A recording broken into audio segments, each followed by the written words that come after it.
अस्सलाम वालेकुम दोस्तों, welcome to C S S consultant C S S at home. आज का हमारा लेक्चर नंबर 22 है, जो कि है जनरल इलेक्शन 1945 एंड 1946।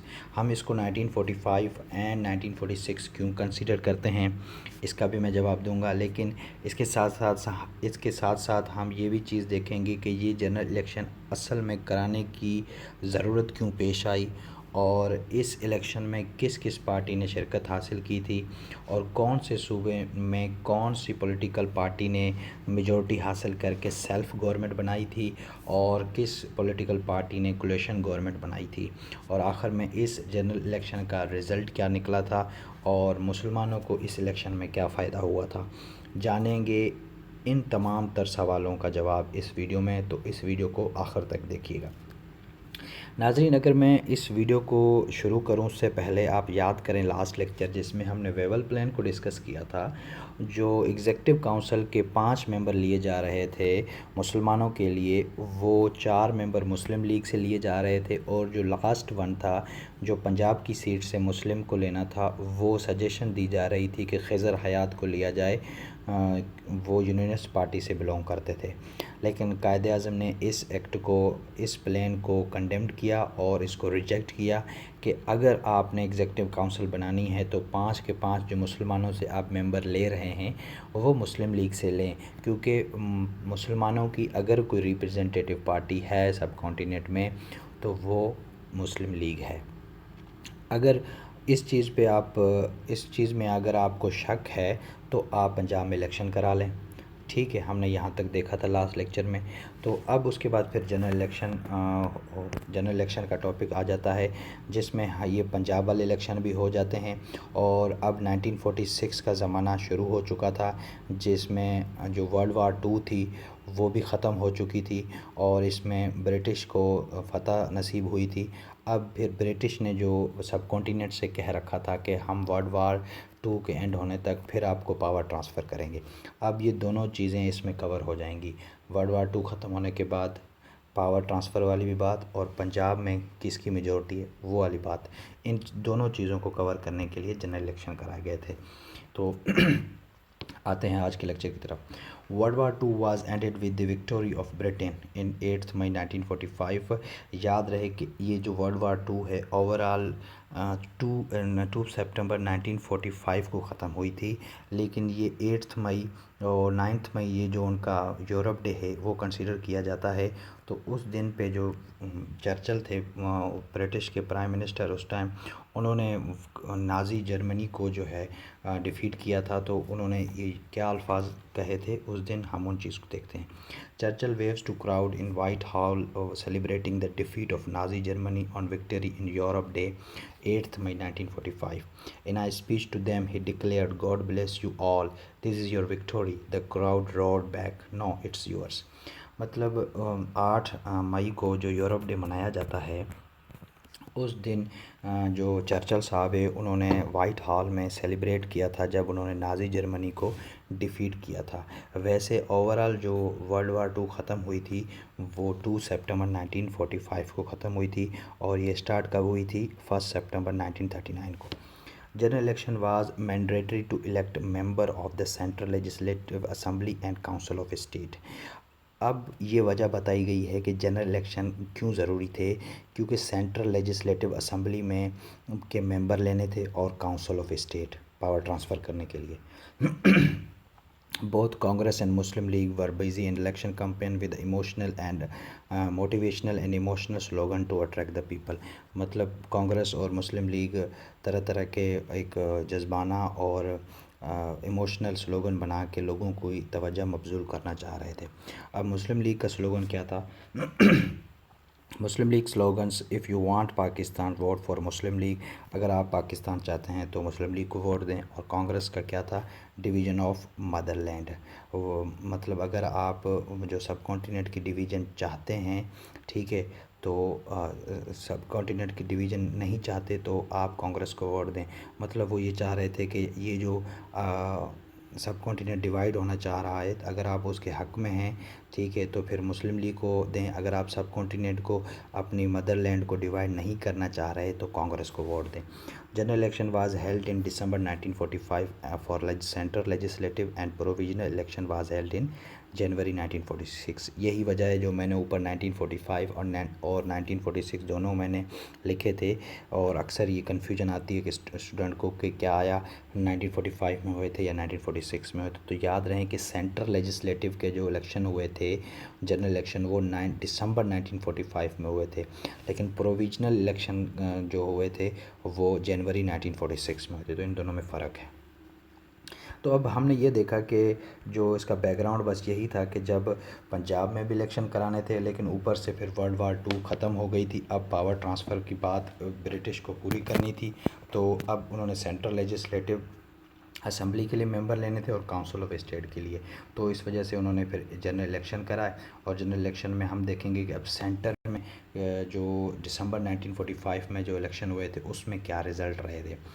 कांग्रेस ने 57 सीट्स हासिल की थी, और कांग्रेस से जो वहाँ के लीडर थे सरात चंद्रा बोस थे, जो सेंटर्स में रिप्रेजेंटेटिव थे कांग्रेस के, और मुस्लिम लीग के मोहम्मद अली जिन्ना थे जो जिन्होंने 30 सीट्स को ऑब्टेन किया था। और ब्रिटिश ने सिर्फ 8, इंडिपेंडेंट्स जो थे वो 5 और सिख जो थे 2।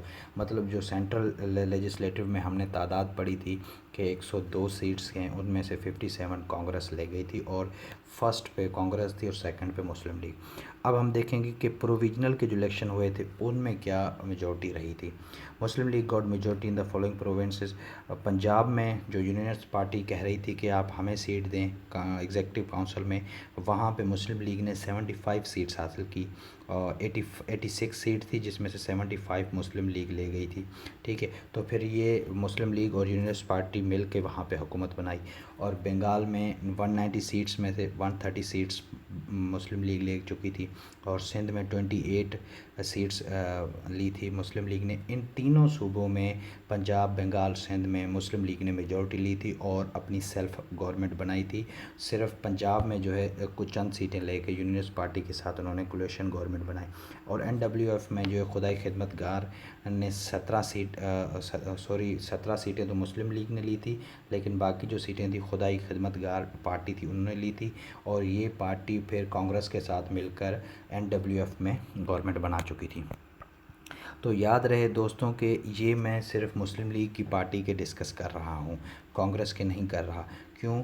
क्योंकि ये सेपरेट इलेक्टोरेट वाले इलेक्शन थे। अब आई होप कि आपको चीज़ें समझ आएंगी। मैं थोड़ा सा वो मैंने नीचे स्टैटिस्टिक लिखा है। अब इसका रिज़ल्ट क्या निकला पहले मैं वो डिस्कस कर लूँ। The election prove to be a strategic victory for Jinnah and Muslim League was sole representative party for Muslim. मतलब ये जो इलेक्शन थे इन्होंने साबित कर दिया कि जिन्ना और मुस्लिम लीग ही सोल रिप्रेजेंटेटिव पार्टी है मुसलमानों के लिए। It's gain the way to Muslim to for separate homeland. मतलब ये जो इलेक्शन थे इन्होंने इसके बाद ये रास्ता मिल गया था कि मुसलमानों को एक अलग जो है वतन मिल जाए। Remember that Congress will 923 seats out of 1585, ठीक है। अब आप ये कहेंगे कि ये कांग्रेस कहाँ से आ गई, तो वो मैं एक चीज़ क्लियर करता हूँ कि जैसे हमने पीछे पढ़ा था कि जो प्रोविजनल की सीटें थी 1585, वो पीछे हम डिस्कस कर चुके हैं, सीट्स मैंने बताई थी। तो याद रहें, अब आपको वो चीज़ कवर होगी कि सेपरेट इलेक्टोरेट का क्या मतलब था। यहाँ पे हिंदू मेजॉरिटी थी, वहाँ पे हिंदुओं ने वोट कास्ट किया था, और जहाँ पे मुस्लिम मेजॉरिटी थी वहाँ पे मुस्लिम पार्टी ने शिरकत की थी और मुस्लिम ने ही वोट कास्ट किए थे। तो जहाँ पे कांग्रेस थी, कांग्रेस ने अपने सूबों में कहाँ अब कांग्रेस के कौन कौन से सूबे थे आप ये देख रहे हैं, Madras, Bombay, central provinces, United provinces, Bihar, Orissa, और यहाँ पे बंगाल के बाद फिर असम। मतलब ये जितने भी सूबे थे वहाँ पे इन्होंने तमाम मतलब सीट्स मिला के 923 सीटें हासिल की थी 1585 में से।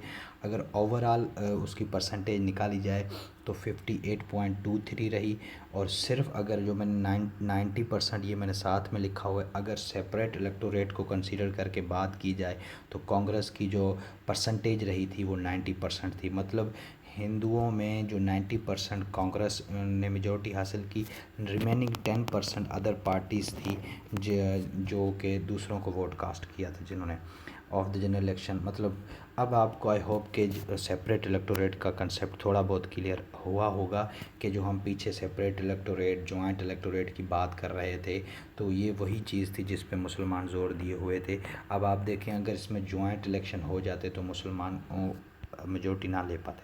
वाइल मुस्लिम लीग 87, मतलब 87 उन्होंने लिए। अगर सेपरेट इलेक्टोरेट की मैं बात करूं तो मुस्लिम ने 87% वोट हासिल किए।